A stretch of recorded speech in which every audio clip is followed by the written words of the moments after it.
struggling, squirming mass of fish. The long, brownish, snaky bodies twisted around each other. The entire contorted mass turning over. In 1,000 feet, the water. at the roundabout, take the second exit. I had seen that night a primitive picture that I could never forget. At the roundabout, take the second exit onto A24 Leatherhead bypass. Cold primeval pool millions of years ago.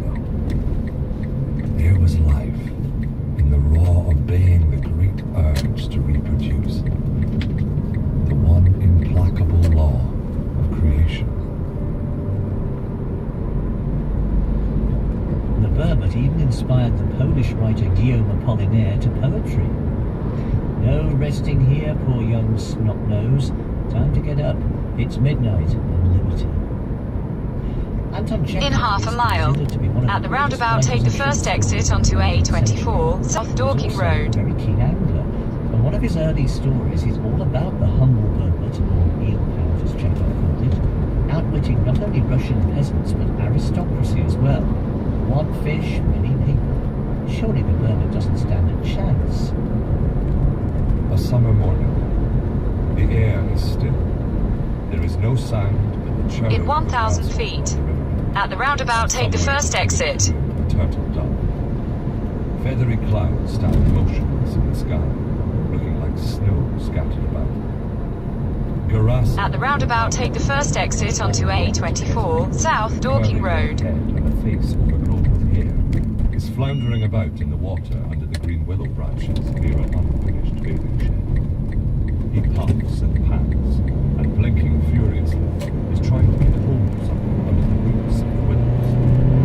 His face is covered. In 2.3 miles, at the roundabout, take the second exit onto A24 South London Road. The triangular face, narrow Chinese-looking eyes, is standing up to his neck in water. Both Garasim and Newman are in shirts to little breeches. Both are blue and cold. They have been more than an hour already. The story goes on to describe the mayhem the fish causes as it lodges itself ever more firmly under the tree root. And after all, just more and more mistake workers get involved. They even cut down the tree until eventually... I'm pulling him out, lads! Don't crowd round! Pulling him out! The head of a big eel-pout, and behind it its long black body, nearly a yard long, appears on the surface of the water. The fish flaps its tail heavily and tries to tear itself away. None of your nonsense, my boy! Fiddlesticks, I got you! A humming smile overspreads all the faces. A minute passes in silent contemplation. Famous eel-pout, muttered Yevon, scratching under his shoulder blades. I'll be bound it weighs 10 pounds. Yes, the master assents. The liver is fairly swollen. It seems to stand out. The fish makes a sudden, unexpected upward movement with its tail, and the fishermen hear a loud splash.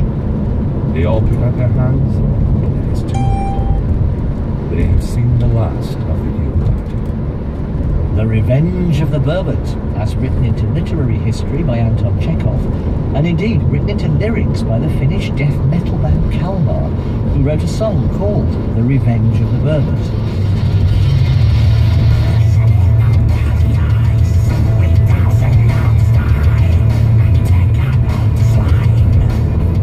And if you can't quite catch those sensitive lyrics, let me help.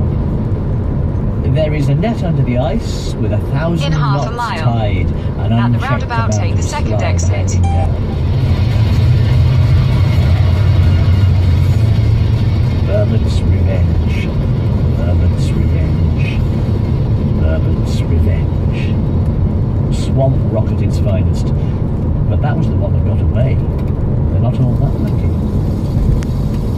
The sound of sizzling burbot in the skillet. In a batter mix. It smells really good. At the roundabout, take the second exit onto A24 South London Road. Sports fisherman and you're a chef extraordinaire. Yeah. Gotta keep them clients happy. This apparently obscure, slimy reptilian fish turns out to have been protein for peasants, haute cuisine for the wealthy and powerful, to have inspired poetry, literature... In half a mile. At the roundabout, take the second exit onto Who could not A24, love South and want to see London them back Road. here, reintroduced in all their glutinous glory? Writer and environmentalist George Monbiot does. Why? Well, it's this dark, mysterious, weird creature which lives down deep In 1,000 feet. At the roundabout, take the second exit. Moves through marshes and watercourses, and nobody quite knows why it does it when it does. And you're quite unlikely to see it. And At the for roundabout, me, it's take the part of second its exit appeal. onto The idea A24, that South it's London Road. lurking down there, somewhere in those marshes and lakes, the burbot lurks. And just knowing that it's there, that's something that you can't... In a quarter of a mile. What about James Keep McClain? right onto A2003 Ashcombe Road. The idea of reintroducing them is problematic, I think, because the first question is, why would you do that? And if it's simply because, oh, well, they used to be there and we like things the way they used to be, that's not always such a good argument. Keep right onto Alan Mueller, who's A2003 the Ashcombe museum Road. here, and was an absolute, expert in British fishers. He was quite against the idea. He described it as the most ridiculous idea he'd ever heard in his life.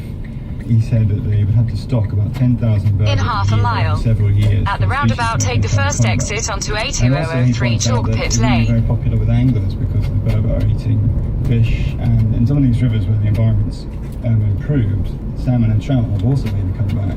And if you were to reintroduce the burbot would start eating the eggs and the young of those species, and I think the anglers would be quite upset about that.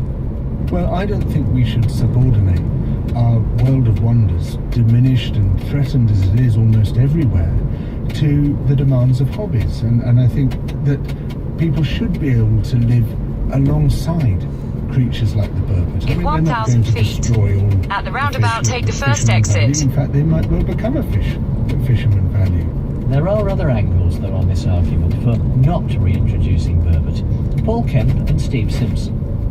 What's clearly important is that we understand what the causal factors were for the decline, and that was, of course, river engineering, pollution, and the increasing river temperatures. Now we know some At of the those causal roundabout, factors take the no first longer exit onto really A2003 are Chalkpit much Lane. because water quality really has improved. But river engineering is still an issue, and so is, of course, the impediments of an increasing temperatures associated with climate change, which might prevent any successful reintroduction. Certainly it is possible to reintroduce species. The question is, where do you bring in the locally adapted animals against a backdrop of climate change that really In a we need quarter to of be a mile. thinking not about countries that Turn have right those onto similar conditions A25 to West ours, Street. but countries that have the conditions that we predict for the next 20 years. Is it going to become too warm for burbot to live here? Well, it's possible. But given that the costs of reintroduction are going to be so small, it's such an easy and simple and cheap thing to do, I think it's worth running that risk.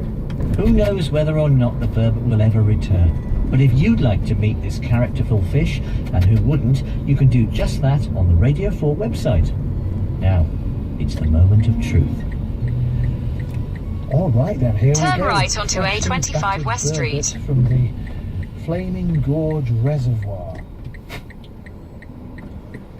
Oh, that's really very pleasant. I imagine it might be really oily having touched its skin. It's not at all, is it? No, very, very mild. The only thing we forgot, the malt vinegar. And some chips. Some chip. And we could have had a real British night here underneath the Wyoming stars. In 3.1 miles. Turn left onto Hollow Lane. Those look mouthful, sizzling on their greaseproof paper still. It's good, isn't it? It is. It was mushroomy and fishy and Oh. very good. And then just to finish this off, because it did love a bit of bling, and I think it'd be completely appropriate to put a little bit of gold leaf on top of that. Gold leaf? You haven't. So there it is. You never told me about this. So here it is, burbot tort. I don't really want to break into this. It seems